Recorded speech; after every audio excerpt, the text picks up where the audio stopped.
Mucha! Say hi! Hi!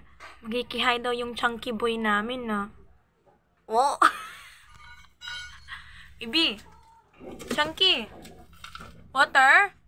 Ah. Ganyan po siya, guys, pag nanghihingi ng tubig. So, gusto niya kasi galing mismo sa gripo yung tubig na iinumin niya at kailangan nakatapo. Hindi siya umiinom ng tubig ng basta lang No. Pasensya na po kayo sa CR namin.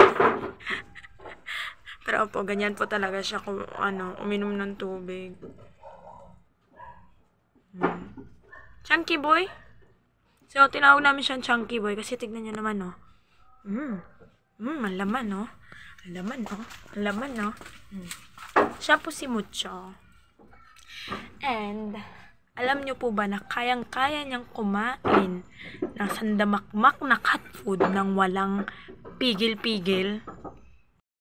Nakaraang gabi, itong cat food niya, naiwan ko dito. Ito. Ngayon, nagulat ako.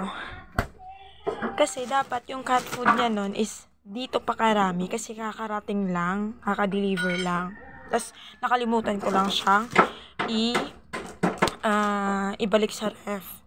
Tapos, kinaumagahan, nakita ko. Ganito na lang siya karami. Minukbang niya yung cat food niya. Minukbang niya. Yung dating dito lang karami. Yan. Ayan. Kinaumagahan. Siguro, binalik-balikan niya to. Hindi niya to tinantanan. Diba? Kaya chunky boy yan eh. Tapos na? Chunky? Chuchu boy? Cho.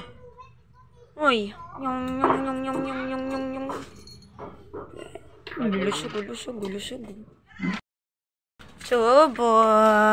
Chuboy. Nasilawan na siya sa araw. Sige na, bye-bye ka na. Bye-bye.